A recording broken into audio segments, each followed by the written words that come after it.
বাবা মার পড়ে যাওয়া নিয়ে আমরা অনেকেই অনেক সময় ভাবি না, কিন্তু জানেন কি, 60 বছরের পরে বেশি বয়স্কদের মধ্যে পড়ে যাওয়া হচ্ছে আঘাতজনিত মৃত্যু বা অক্ষমতা বা ডিসএবিলিটির সব থেকে একটা বড় কারণ। একটা মাত্র পড়ে যাওয়া আমাদের প্রিয়জনের জীবন কিন্তু পুরো বদলে দিতে পারে। আমাদের বাড়িতে সবারই মা বাবা দাদু দিদা ঠাকুরদা ঠাকুমা বয়স বাড়ার সাথে সাথে দেখা যায় যে তাদের শরীরের ভারসাম্য কমে যায়। তাছাড়াও চোখের সমস্যা বা জয়েন্টের সমস্যা, পেশি দুর্বল হয়ে যাওয়া এগুলো হয়। তার ছাড়া সাথে থাকে ঘরে ভেজা মেঝে বা স্লিপারি মেঝে, অগোছালো জায়গা, রেলিং না থাকা। এইগুলো সবকিছু কিন্তু তাদের জন্য একটা বিশাল বিপদ সৃষ্টি করে। পড়ে যাওয়া মানে শুধু কিন্তু হাড় ভাঙা না, অনেক সময় মাথায় আঘাত, মেরুদণ্ডের আঘাত বা দীর্ঘমেয়াদী শয্যাশায়ী জীবনের শুরু হয় অনেক সময়।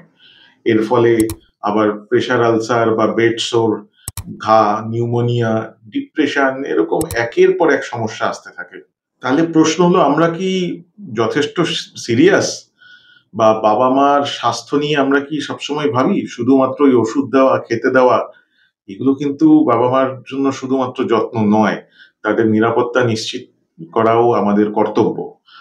আর বয়স্কদের পড়ে যাওয়ার মধ্যে বড় কিছু কারণ হলো চোখে কম দেখা, বা অনেক সময় চোখে কম দেখলেও চশমা ঠিক মতো না পড়া বা রেগুলার চোখ চেক আপ না করানো, চোখের অসুখ এগুলো হতে পারে।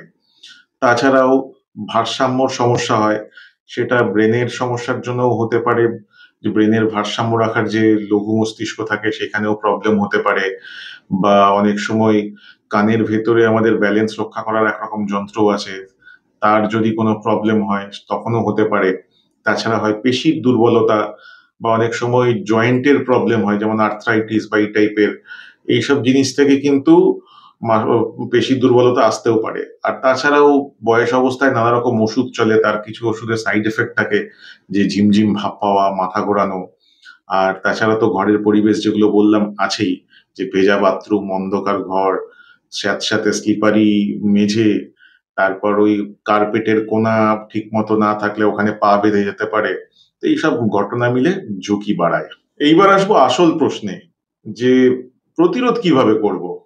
তো এক এক করে বলি, 4-5টা পয়েন্ট। যে বাথরুমে হলো ভেজা রাখা যাবে না, বা অ্যান্টি স্লিপ ম্যাট ইউজ করতে হবে, যেগুলো পিছলে না যায়।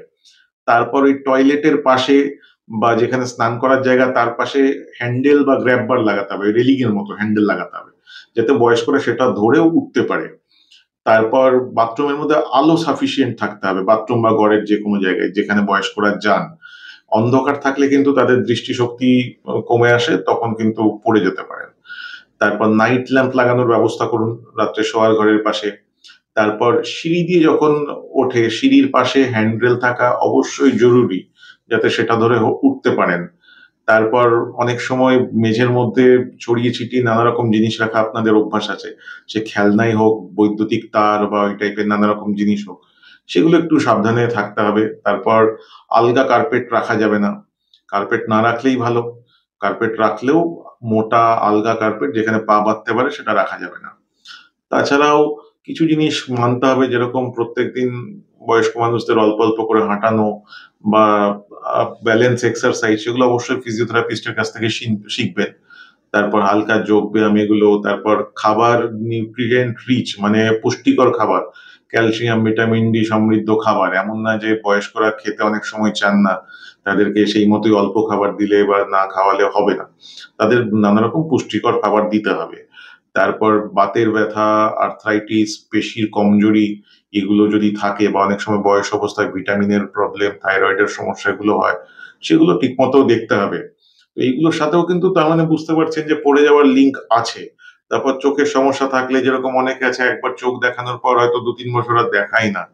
তো প্রত্যেক বছর একবার লিস্ট চোখের পাওয়ার চেক করা, বা জিজ্ঞেস করা যে চোখে দেখতে কোনো অসুবিধা হচ্ছে কিনা, এইগুলো যত্নের মধ্যে পড়ে। এবার আসি, সহায়ক সরঞ্জাম কিছু রাখতে হবে, যেরকম ওয়াকিং স্টিক বা ওয়াকার, এই যে বেথ টাইপের যেগুলো চলার জন্য, বা ট্রাইপড। তারপর জুতোটাও ঠিকঠাক মতো করতে হবে। একদম নরম সোলের জুতো দেওয়া যাবে না, একটু শক্তই দিতে হবে যদি না পায়ের কোনো সমস্যা থাকে। আর জুতোর তলা যেন এমন না হয় যেন স্লিপ কাটে, সেইটা আমাদের খেয়াল রাখতে হবে। তারপর যারা একটু চলতে ফিরতে সমস্যা হয়, মুভমেন্ট ডিসঅর্ডার এসব আছে, তাদের চলার সময় হিপ প্রোটেক্টর একরকম প্যাডিং পাওয়া যায়, পাছার এখানে প্যাড টাইপের পাওয়া যায়, যাতে পড়ে গেলেও ওখানে ফ্র্যাকচার না হয় বা আঘাত কম লাগে। তা এইগুলো ইউজ করতে পারেন। তারপর হাঁটুতেও গার্ড পাওয়া যায় বা কনুইয়ে গার্ড পাওয়া যায়, যখন চলাফেরা বেশি করতে হয়, যাদের একটু বেশি প্রবলেম আছে তাদের জন্য ব্যবহার করা যেতে পারে। আর তাছাড়াও ওই চিকিৎসা ব্যবস্থার জন্য অনেক সময় দেখা যায় যে যেরকম নানা রকম মেডিসিন চলে, যে মেডিসিন গুলো সাইড এফেক্ট হলো ঘুম বা মাথা ঝিমঝিম ভাব দেখানো, তাই ডাক্তারবাবুকে দেখানোর আগে অবশ্যই বলবেন যে ওই মেডিসিন গুলোতে, ওই কোনো মেডিসিনে যদি কোনো এই টাইপের প্রবলেম হয়। আর অনেক সময় বয়স্করা পড়ে গেলেও আমরা পরীক্ষা করাতে চাই না, হয়তো রক্ত একটু জমাট বেঁধেছে, আমরা ভাবি যে সামান্য জমাট, কিন্তু হয়তো ভেতরে ভেতরে ফ্র্যাকচার থাকতে পারে, ভেঙে যেতে পারে হাড়। কারণ বয়স হলে কিন্তু হাড়ের ঘনত্ব কমে আসে, তাই ফ্র্যাকচারের চান্স থাকে। তো এইগুলো নিয়েও আমাদের একটু সচেতন হতে হবে। বা মাথায় চোট লাগলে, আমাদের অনেক সময় হালকা মাথায় চোট লাগলে সেরকম কিছু হয় না, কিন্তু বয়স্কদের ক্ষেত্রে ব্রেন হ্যামারেজ হতে পারে। তো এইগুলো একটু খেয়াল রাখতে হবে। তো বাবা-মা আমাদের লালন পালন করেছেন, বা দাদু দিদা ঠাকুরদা ঠাকুরমারা আমাদের যত্নে বড় করেছেন, তাদের সবকিছু আমাদের জন্য দিয়েছেন। তাই আজ যখন তারা বয়সে দুর্বল বা পেশিতে কমজোর বা দৃষ্টিশক্তিতে কমজোর, তখন তাদেরকে অবহেলা না করে তাদের এই খুঁটিনাটি বিষয়গুলো আমাদের নজর রাখা দরকার। আর তারা যাতে পরবর্তীতে বড় সমস্যায় না পড়েন বা পড়ে না যান, সেটা প্রিভেন্ট করাও বা আটকানোও আমাদের দায়িত্বের মধ্যে পড়ে। তাই বাড়িতে এরকম চেঞ্জ গুলো যদি করার দরকার হয় সেগুলো করি, তাদেরকে ঝুঁকির থেকে বাঁচায়। আর ভিডিওটা যদি আপনার ভালো লেগে থাকে তাহলে কিন্তু লাইক করতে ভুলবেন না, আর কোনো প্রশ্ন থাকলে কমেন্ট করবেন, ভিডিওটা শেয়ার করবেন, আর চ্যানেলটা অবশ্যই সাবস্ক্রাইব করবেন। আবার দেখা হবে। আমি ডক্টর অনুরাগ বিশ্বাস, আর মেডিজি ফর ইউ চ্যানেলটা দেখার জন্য আপনাদের ধন্যবাদ। আসি।